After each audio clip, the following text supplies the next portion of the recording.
Assegai on my Stumpjumper.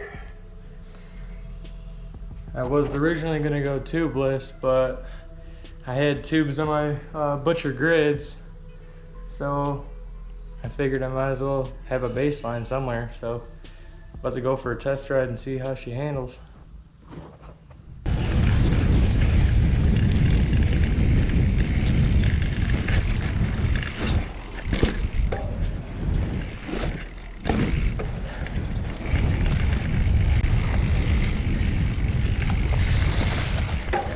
These things hook up great.